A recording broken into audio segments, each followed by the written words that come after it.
स्वराज्याचे संस्थापक छत्रपती शिवराय, ज्यांनी स्त्री जातीला शिक्षणाचा अधिकार दिला, ज्यांच्यामुळे मी आज इथं उभी आहे, त्या सावित्रीबाई फुले. आज माझ्या इथे या शाळेचे अध्यक्ष, कार्यक्रमाचे अध्यक्ष शिवाजीराव पवार,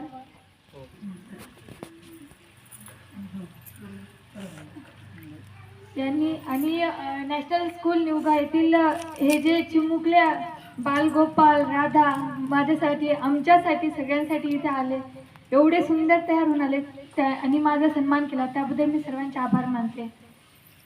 आताच दादानं सांगितलं का सैन्याची तयारी करताना खूप त्रास सहन करावा लागतो. खरंच मानसिक त्रास तर म्हणजे शारीरिक त्रास होतो तो काही वाटत नाही, कारण की पुढं आपलं यश दिसतं, त्यामुळे शारीरिक त्रासाचं काही नाही वाटत. पण जेव्हा गावातली लोक मानसिक त्रास देतात ना, त्या टाईमला खूप माणूस खचून जातो. कोणीच साथ देत नाही, त्या टाईमला आपले मायबाप साथ देतात. आणि माझ्या यशाचा मी तर माझं पूर्ण मला जे यश मिळालं ना, ते सर्व माझ्या पप्पांना क्रेडिट देते मी, कारण त्यांनी जर नसते ना तर आज मी इथे थांबली नसते आणि माझा सक्सेस पण झाली नसते मी बिलकुल. जेव्हा माझ्या शिक्षणाच्या विरोधात पूर्ण गाव होतं, त्यावेळेला माझे पप्पा सगळ्यांचं कानामागे टाकून माझ्या पुढे आले. काळे साहेबांनी पण मला म्हणजे त्यांना तर आमची काही स्टोरी माहिती नव्हती, काहीच माहिती नव्हती, पण मी जेव्हा तयारी करत होते, माझी पोलीस भरती चुकली होती त्या टाईमला. पोलीस भरती चुकली होती त्या टाईमला सरांनी सांगितलं होतं का तुझ्या पप्पासारखे पप्पा म्हणजे नशीबवान आहेस तू की तुझ्या पप्पासारखे तुला पप्पा भेटलेत म्हणून. आणि खरंच मी नशीबवान म्हणजे काय खूप जास्त नशीबवान आहे. माझे पप्पा मी तर अशी म्हणजे म्हणते का माझ्या पप्पासारखं सगळ्यांनी बनायला पाहिजे आणि सगळ्यांना साथ द्यायला पाहिजे.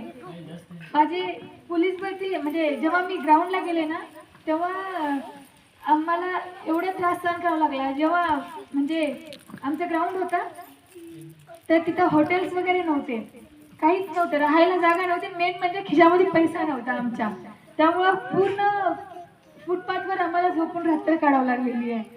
खायला पण व्यवस्थित नव्हतं आणि माझ्यामुळे माझ्या पप्पांनी सगळ्यात जास्त त्रास सहन केलाय. मी आतमध्ये भरतीच्या नादात असायचे, पप्पा माझं वेट करत बाहेर उन्हामध्ये बसायचे.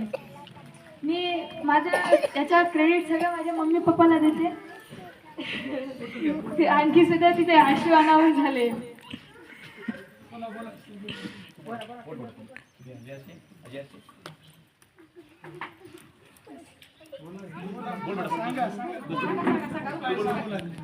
एक मिनिट आणि बोलतो खूप वेळ बोलतो आजी आती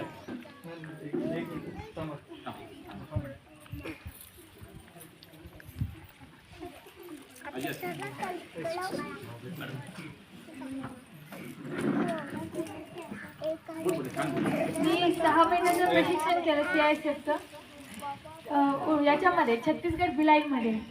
3 महिन्यानंतर माझे आई पप्पा आले होते मला भेटायला, कारण की मी आतापर्यंत कधीच सोडून राहिली नाही त्यांना, कधीच नाही. माझं ट्युशनला जात होते, माझे पप्पा सोडायला यायचे, कुठे जायचं पप्पा सोबतच असायचे. फर्स्ट टाइम मी 6 महिने घरच्यांना सोडून राहिले आणि फर्स्ट टाइम ट्रॅव्हल केले छत्तीसगड ते ओडिसा एकटी आणि तिथून नागपूरला आले. यांची काळजी बघून मला शिवायली म्हणजे त्यांना सगळे शिक्षक म्हणत होते का आता तू आर्मीमध्ये गेलीस तरी पण तुझ्या घरचे एवढी का काळजी करतात. त्यांनी मला सरांना कॉल करून सांगितलं तिला स्टेशनला जा आणि ट्रेनमध्ये बसून द्या म्हणून. एवढी म्हणजे त्यांच्या मनामध्ये आणखी सुद्धा हे आहे. मला बोलायला हे नाही होत आता. बस, धन्यवाद.